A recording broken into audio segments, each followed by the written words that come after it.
Confessions of a Disgruntled Spy by Slobodan Radojev. Mitric Chapter 8. A new assignment in Sweden. Paja took me to Zrenjanin to introduce me to his new bosses. We met each other in a police station near Bagay. Those present were Stanik, a man who introduced himself only as Mitric, and a third man named Obrad Gukovic. Gukovic told me that he would be my boss, that I would receive orders from him and that I should submit my reports to him. The three men asked me to describe in details what had I seen in Bucharest and whom I had met there. I told them everything I knew. They were most interested in Vukoye and Milan Zubin. They explained to me that together with Paja Zelenkovic, I would soon go to Romania again to try to get close to Vukoye and Milan Zubin and become friends with them by relating that my father was a retired member of Inform Bureau. They told me that I would receive enough money for the trip to Romania, but not to spend too much, so as not to arouse any suspicion. I should try to get close to Zubin, because he trusted me more than Paja. Milan Zubin was a Serb from Bosnia.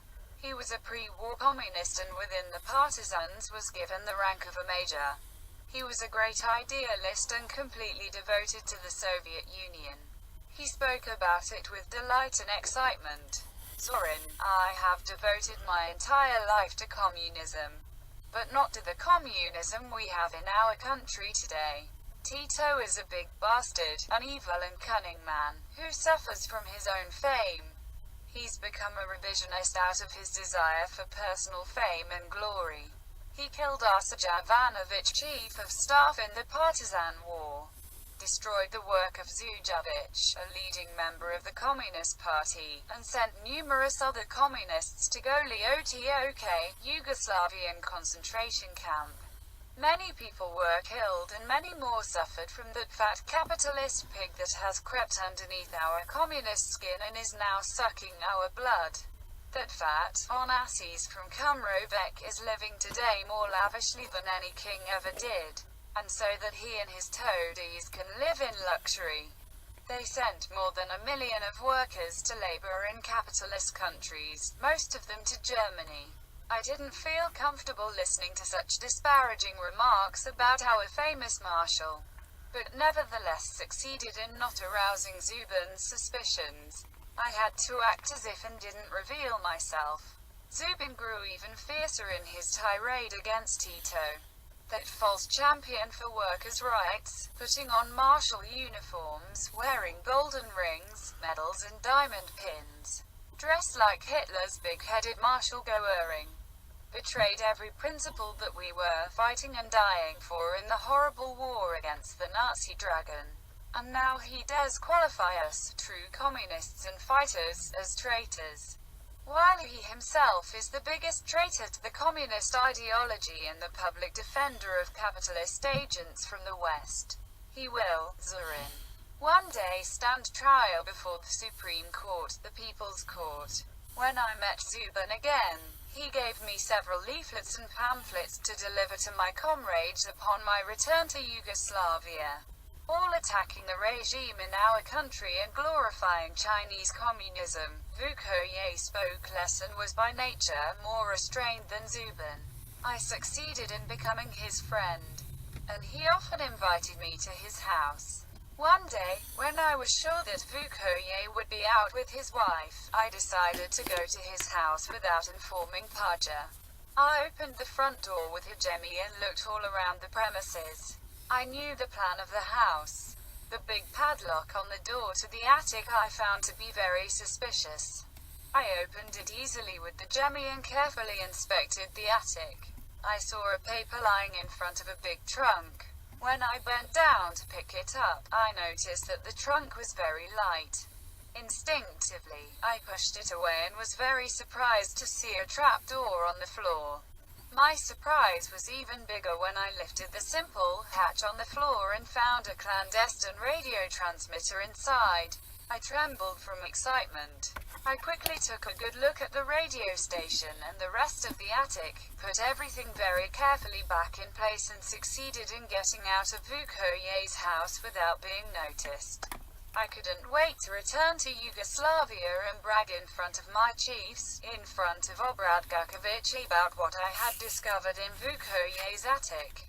Gukovic was delighted with my success, praised me and foresaw much fame and fortune for me. I was extremely happy and proud of my first independent accomplishment. After reporting this to Gukovic, he introduced me to a new DBA Secret Service agent from Sweden. His name was Vukasin Milicevic, nicknamed Ringo. Ringo told me on that occasion that he lived in Sweden as a god, and that living there was very beautiful. I expected Gukovic to send me to work in Sweden after this achievement, but that wasn't to happen immediately. Gukovic kept me a whole week in Belgrade and gave me many papers and photographs to study in the meantime. By the end of the week, I went to visit him again in Zrenjanin on May 1, 1969. Exactly on my birthday, instead of celebrating it at home, I had to go to Paris with the assignment to get as close as I could to Vlado Dapčević and if possible get in touch with him personally. I went to Paris, but failed in my attempts to get close to Dapčević. He probably left Paris at that time, and so I returned to Belgrade.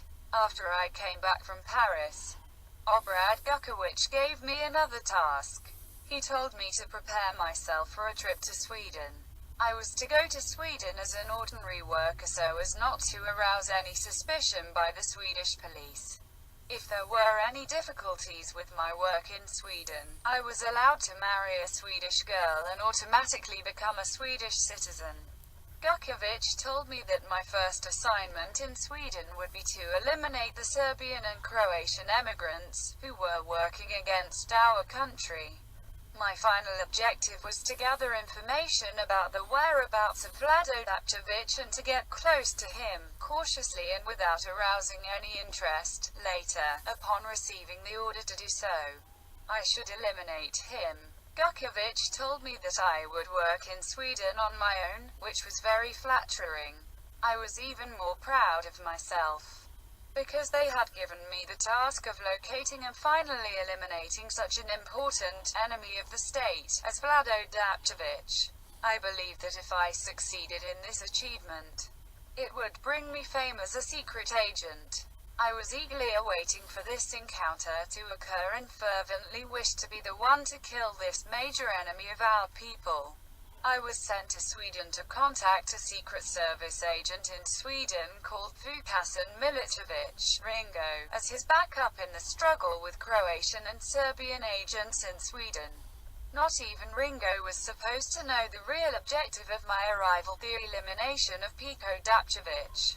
I arrived in Sweden in October 1969 with the $5,000 that Gukovic had given me.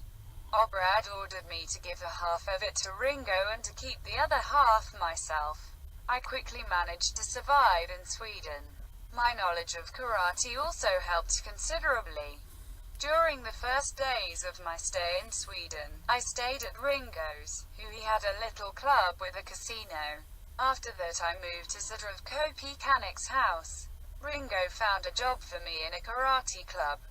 There, I met a Swedish girl, who became my wife and who gave birth to our son. Gukovic was against this marriage. He thought that I had married that Swedish girl too quickly and without permission. But in fact he was afraid that through this marriage I would come too close, more than I should, to the Swedish people, and fall under their influence. In the beginning, my activities in Sweden went well. I learned Swedish quickly and became more and more popular in karate clubs, but still hadn't discovered my true identity. Yugoslav emigrants and Yugoslav workers in Sweden appreciated me and considered me a great Serbian nationalist. They probably thought so, because I had beaten up some Croatian nationalists who were bragging too much. I started a new and more complicated spying career with many events, surprises and excitement in Sweden, but things weren't going as well as I had expected. I trusted too much in myself and sometimes was unable to make the most appropriate decisions. After my marriage in 1970, I felt more certain of myself and continued my spying career. I was proud of my beginner success and felt the irresistible urge to go further and further with new adventures, which I bravely undertook without anyone's order, completely on my own. After every success, I always had the biggest decoy in front of me, which was to apprehend Radojev and to empty my gun in him. That action looked so easy to me at that time, and I never suspected that I would not be able to complete it. *****.